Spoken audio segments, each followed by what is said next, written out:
تو وہ بھی انشاءاللہ ہوگی، مگر ذرا بات سنیں جو میں عرض کرنے لگا، غور سے سنیں، ہمارے دل میں جگہ ہی نہیں رہ گئی معاف کرنے کی۔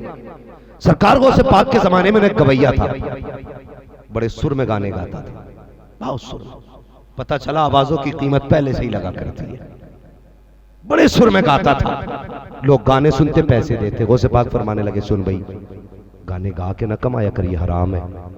وہ کہنے لگا لو جی میری ترقی سے جلن ہو رہے آئی نے،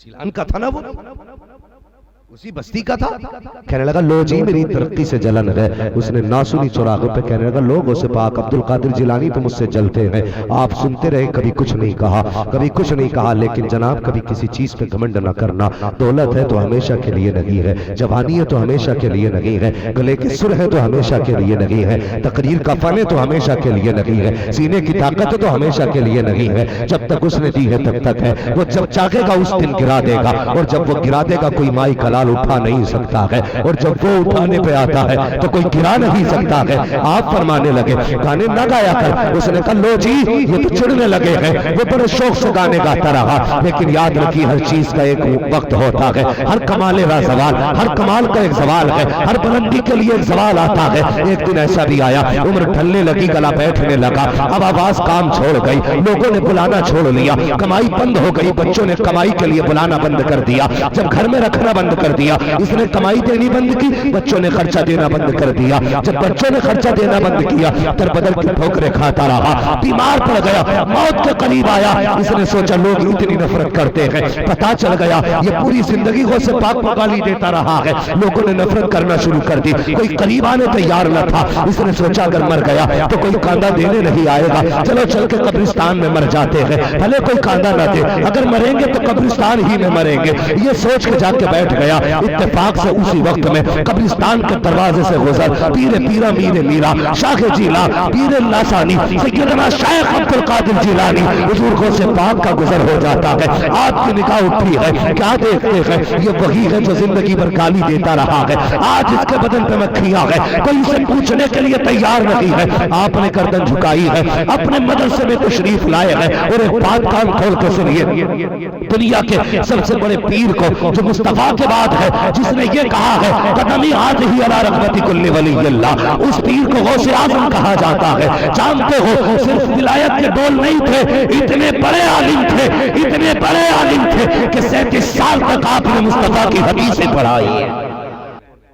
ولایت کی پہلی سیڑھی کا نام علم ہے، اگر علم نہیں تو ولی نہیں، یہ بات الگ ہے۔ کبھی کبھی علم عطائی ہوتا ہے، کبھی کبھی کسبی ہوتا ہے۔ عطائی وہ ہے پڑھنے نہ گئے خدا نے بخش دیا، کسبی وہ ہوتا ہے مدرسے میں پڑھ کے حاصل کیا۔ سمجھ گئے نا میری بات؟ ہی میں نے موٹے انداز میں بتائی، یہ بات ذہن میں رکھیں۔ تو 37 سال آپ نے درسگاہ میں بیٹھ کے پڑھایا، اتنا علم تھا، آپ آئے مدرسے میں، اپنے شاگرد کو بلایا، یہ مت بتانا دیا کس نے ہے؟ کہا کس لیے؟ کہ اگر بتا دیا تو شرم آ جائے گی اسے۔ ہائے غوث پاک پہ قربان جاؤ، آج بندہ نا کمبل دیتا، کمبل غریب کو، 3 کیمرے والے ہوتے، کئی جگہ تو دیکھا ہاسپٹلوں میں ایک کیلا 6 لوگ دے رہے اٹھا کے۔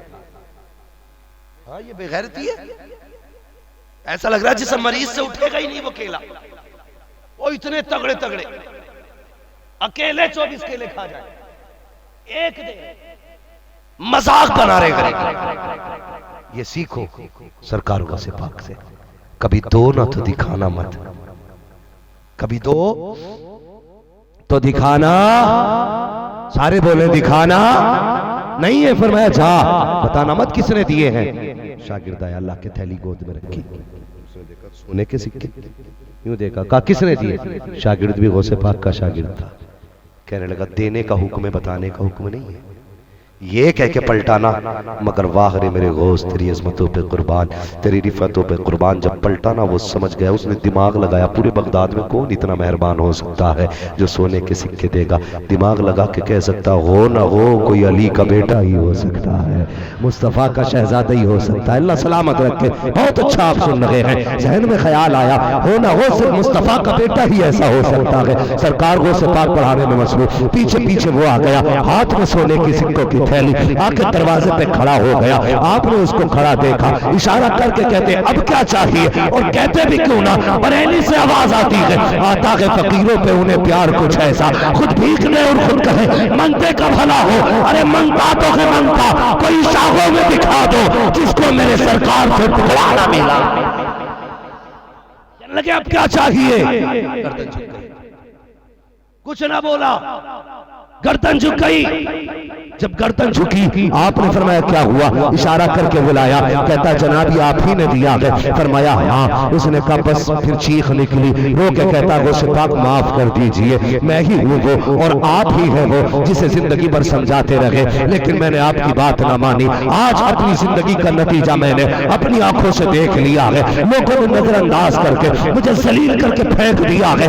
آج کوئی سینے سے لگانے والا نہ تھا، فاطمہ کے شہزادے تو نے سینے سے لگایا ہے، علی کے دلارے تو نے اپنایا ہے. کہتے جناب ایک بات بتاؤ. کہا کون سی بات؟ کہا کیا آج توبہ کروں تو خدا معاف کر دے گا؟ کیا بخشا جا سکتا ہوں؟ وہ سے پاک مسکراتے ہیں، فرماتے جا غسل کر کے آ. کہا کیا ملے گا؟ کہتے تو آ غسل کرنا تیرا کام ہے، توبہ کرانا میرا کام ہے. جب گیا غسل کر کے آیا، وہ سے پاک نے ہاتھ میں ہاتھ لیا، کہتے یا اللہ اب یہ میرا ہو گیا ہے تو اس کا ہو جا. ہاتھ بعد میں ہٹا تھا، خدا نے ولایت کی ڈگری پہلے عطا فرما دی.